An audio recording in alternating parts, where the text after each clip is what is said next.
ብዛዕባ ሌትናንት ጀነራል ታደሰ ወረደ ምልቃቅ ዝምልከት ዝወፁ ዘለዉ ሓበሬታታት ኣብ ዓፋር ዘለዉ ዕጡቃት ብልጽግና ሸፋቶ ኣብ ክልል ዓፋር ዞን 4 ከተማ ከልዋን ናይ ዓቕሊ ጽበት ፕሮፓጋንዳ ክነስሑ ኢሎም ኣብ እዋን ኩናት ትግራይ ኣብ ዓዲ እንግሊዝ ለንደን ኣሜሪካ ኮይኑ ጽለን ዓመፅን ኣብ ልዕሊ ህዝቢ ትግራይ ከስፋሕፍሕ ብዕቱ ይሰርሕ ዝነበረ ኣባል ፋኖ ጎንደረታይ 26 ለካቲት 2018 ግዝ ብመንግስቲ ኣሜሪካ ናብ ኢትዮጵያ ተሰጊጎሎም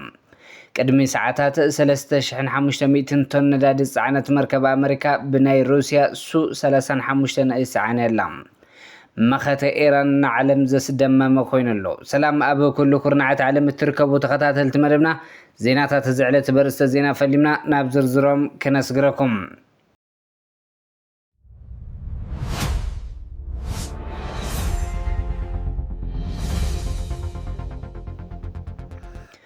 ፕሬዚዳንት ግዚያዊ ምምሕዳር ትግራይ ሌትናንት ጀነራል ታደሰ ወረደ ሕቶ ምልቃቅ ስልጣን ነጺጎም ዲዮም ኣብ ማሕበራዊ ሚድያ ጀነራል ታደሰ ወረደ ስልጣን በገዛእ ፈቃዶም ክለቁ ደብዳቤ ከእቱውን ዝተሓተቱ ከም ዝኾነ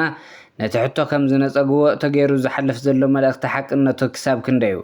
5 መዓልቲ ስልጣን ክለቁ ተሪፍዎም ዝብል እቲ ሓበሬታ ንኽለቁ ሕቶ ዘቕረበሎም ኣካል ብዕሊ እንከይገለጸ ይትንትን ንምምላስ ተመዛበልቲ ሓዊሱ 8 ዓበይቲ ዕማማት ተዋሂቦም ከየተግበሩ ሕምባሻን ፋንድሻን ኣብ ምቁራስ እዮም ጸኒሖም ዝበለት ጽሑፍ ፕሬዚዳንትን ንምቕያር ትግራይ ናብ ተቐድሞ ኩናት ዝነበረቶ ምሕደራ ንምምላስ ብዕቱ ይስራሕ ከም ዘሎ ዝገልጽ እዚ ኣካል መን ምዃኑ ኣይተገልጸን እዚ መርገጽ መን ከም ዝወስድን ዝተባሃለ ነገር የለን ኣብ ዓፋር ዘለዉ ዕጡቃት ብልጽግና ሸፋቱ ኣብ ክልል ዓፋር ዞን 4 ከተማ ከልዋን ናይ ዓቕሊ ጽበት ፕሮፓጋንዳ ክነስሑ ኢሎም እቲ ክነስሕዎ ዝወዓሉ ብልጽግናዊ ሕልሚ ሓሳብ ድማ ኣብ ትግራይ ናይ መወዳእታ ወፍሪ ንምግባር ተወዲኡ ንሕና ናይ ዘመን ፈንጻሕቲ ለውጢ ናይ ዘመን ሽምዓይና መከላኸሊ ክሳብ መከናይዝድ ብምሕጋዝ ኣብ ቀረባ እዋን ንኽግበር ተሓሲቡ ዘሎ ወፍርና ክሕግዘና ብባዕልና ኩሉ ዘማልእ ሰብ ሞያ ስለ ዘለና ክንቆጻጸርን ኣድለይቲ ዝበሃሉ ዕጥቅታት ክህቡና ምስ ፌደራል መንግስቲ ተወዲኡ ይብል ኣብ ትግራይ ዘለዉ ውድብን ምስ ኤምባሲታት ብዝተገብረሉ ዝብን ናይ ኣሜሪካን ዓረብ ኤሚሬትን ዝለዓለ ድጋፍ ተገይሩ ክውዳእ ተገይሩ እዩ ኣብ ትግራይ ዝህልው ኩናትን ነዊሕ ዝጸንሕ ኣይኮነን ኣብ ትግራይ ዘሎ መንእሰይ TDF መንግስቲ ሰራሕተኛ ደመወዝተኛ ድምፆ ጥፊኡ ንዓና ይጽበ ዘሎ መዓዝ በበይ ናበይ ክንኣቱ ናይ መወዳእታ ቦታታት ግንባራት እናተስተኻኸሉ ስለ ዝኾኑ ማንም ኣባል ይኹን መራሒ ሓራ መሬት ንማንም ኣካል ምሽጥር ሓሊፉ ከይህብ ኣብ ዘቕጽል ሰሙን ኣብ ኣዲስ ኣበባ ድሽቃታት ብሬናት ስናይፐራትን ናይ ክላሽን ጠያየትን ንኽመፁ ኣብ ምፍርራም ኢና ንርከብ ዝብሉ ንተገባራውነቱ ሕልሚ ደርሆ ዝኾነ ናይ ሃተፍተፍ መድረኽ ኣካይዶም ትምኒታ ይኽልከልን ውፅኢቱ ክውነቱ ግን ሕልሚ ደርሆ ሕልሚ ቀትሪ ክኸውን ዝበሃል ብመንግስቲ ኣሜሪካ ናብ ኢትዮጵያ ተሰጊጉ ኣሎ ኣብ እዋን ኩናት ትግራይን ኣብ ዓዲ እንግሊዝ ለንደንን ኣሜሪካን ኮይኑ ጽልን ዓመፅን ኣብ ልዕሊ ህዝቢ ትግራይ ከስፋሕፍሕ ብዕቱ ይሰርሕ ዝነበረ ኣባል ፋኖ ጎንደረታይ ሰለሞን ቦጋለ ብ5 መጋቢት 2026 ብመንግስቲ ኣሜሪካ ናብ ኢትዮጵያ ተሰጊጉ ኣሎ ICE ዝተባሃለ ትካል ኣሜሪካ ኣብ ዝሃቦ መግለጺ ሰለሞን ፋኖ ዝተባሃለ ደረጃ ሳልሳይ ግብረ ሽበራዊ ጉጅለ ኣባል ጆኖሳይድ ኮይኑ ኣብ ልዕሊ ህዝቢ ትግራይ ዝተፈጸመ ምጽናት ዓሌት ተሓታቲ ይክብል ቤት ጽሕፈት ICE ክልል ፎኒክስ ገሊጸሎም አክቲቪስት ሰለሞን ቦጋለ እባላለሁ የመጣሁት ከለንደን እንግሊዝ ሀገር ነው አሁን ፋኖ ነኝ ሰለሞን ቦጋለ ፋኖ ነኝ ያው የክተት አዋጁን ተቀብዬ አብሬ ከወገኔ ጋር አብሬ መስዋዕት ለመክፈል ከለንደን እንግሊዝ መጥቻለሁ በጭናውና በጎንደር አካባቢ በነበረው ውጊያ ላይ አብሬ ተሳተፍ ነበር ቅድሚ ሰዓታት 3500 ቶን ነዳዲ ጽዕነት መርከብ ኣሜሪካ ብናይ ሩስያ ሱ-35 ይጽዓን ኣላ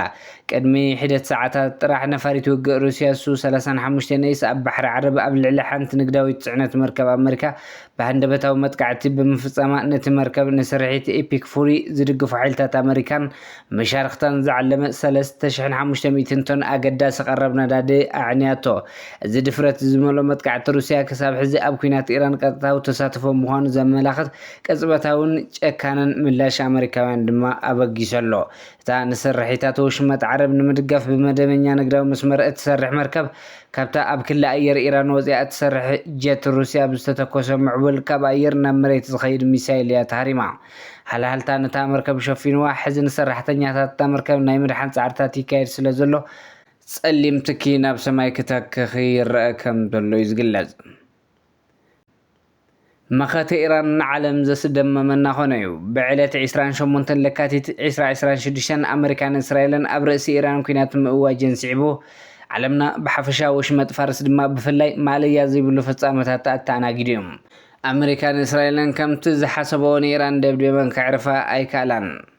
إيران قطامي عراق وي ليبيا كوينا يصنحتنن ويون فنزويلا كونت باناما أي كونتن متقعت أمريكان إسرائيل إيران كسم بداسي ترف مليسو أنا الديروان عطفا وقبر ملسي بمهاب نلعلي شمون تهاجرات تخبابي حوي كم زتفاء جيراتن أبرسي مريحنا حلوة سورة إيران لعلو تعزز سراويتنا يكن سلام مسرح عوتو كانت مسألة ፖለቲካዊ ስርዓተ ቴህራን ግን ኣይተነቃነቀን በመሰረተ ወታደራዊ ጸብጻባት አሜሪካ ኩናቶሽ መጥፋርስ ካብ ዝጅምራት ሒዞ 140 አባላት ሰራዊት እቲ ሃገር ከም ዝቆሰሉ ወጋዑ ኮይነሎ ክንድዝን ተቆሲሎም ክንደይ ከመይቶም ኣለው ኢራን ኣብ ክሳዶሽ መጥፋርስ ወይ ከዓ መትረብ ሆርሙዝ ብምዕራድ ጥርትብል መርከብ ንኸይተሐልፍ ብምርጋጽ ንዝሓለፈውን ብምጥምዛዝ ዋጋታት ነዳዲ ዓለምና ናብ ሰማይ ከም ዝዓርግ ጌራቶ በዚ ዕርገት ዋጋታት ነዳዲ ድማ ክፍለ ዓለም ኤሮጳ ሕጽረት ምትንፋስ አጋጢሞ ከም ዝርከብ ይዝግለጽ ነፈርቲ ኩናት አሜሪካን እስራኤልን ኢራን ገለ ኢዳን ታበት በማል ኣብ ርእሲ አጋን ነዳዲ ሃገር ደብዳቤ አካይደን እንተኾነ እቲ ግብረ መልሲ ኢራን እውን ኣብ ርእሲ አጋን ነዳዲ ሃገራቶች መጥፋርስ ኢሚራት ኦማን ባህሬን ኳታርን ስዑድን ሓያል መጥቃዕቲ ድሮናትን ሚሳይላትን በምክያድ ናብ ሃልሃልታ ሲኦል ቀይራተን ዱባይን አቡዳቢን ተቋደስቲ እዚ ናይ ኢራን ማዕበላዊ መጥቃዕታት ምዃን ኣብ ርእሲ መምሕዳር ትራምፕ ካልእ ጸቕጢ ፈጢሩ ይርከብ ሕዚ እውን መጠንቀቕታ ኢራን ዝኾነ ብሕታዊ ይኹን መንግስታዊ ትካል ዕላማ ደብዳቤ ኣሜሪካን እስራኤል ምስኸውን ኣብ ርእሲ ኣብ ዱባይን አቡዳቢን ዝርከባ ትካላት ሃገራት ምዕራብ ብቐጥታ ዕላማ ከም ዝኾና ጠንቂቓ እያ ኣብ ርእሲ ህጻናት ተምሃሮ ደቂ ኣንስትዮ ኢራን ካብ ህንዲ ዝምለሱ ዝነበሩ ሓደስቲ ተምሃሮ ሓይሊ ባሕሪ ሃገርን ብሓይልታት ኣሜሪካን እስራኤልን ዝወረዳ ቅዝፈት ንፈጸምቱ ዲፕሎማስያዊ ክሳራታት ተስዒቡለን እዮም ብዝኾነ ሓድሽ ሃይማኖታዊ መራሒ ሓለዋ ሰውራ ኢራን ኮይኑ ዝመፀ ምጅታባ ኣያልተዳህ ካሚኒ ኣቐዲሉ መደረ ስሚዑ እዩ ዘስመረለን 3 ነጥብታት ድማ ምርጋጽ መትረብ ሆርሙዝ ኣብ ርእሲ ዕላማታት ወታደራዊ መደብራት ኣሜሪካ ኣብ ወሽመጥ ፋርስ ዝግበር ደብዳብ ክቕጽል ከም ዝኾነን ሕና ኩሎም ሰማዕታት ኢራን ዝብሎም ግዳያት ክፈድም ምዃኑ ገሊጸሎም ባርከስ ክቡራት ተኸታተልቲ መደብና ዜናታት ዝዕለት ኣብዚ ከንቢትና ሰሰናይ ንዓኹም ሰላም ንዓኽ ትግራይ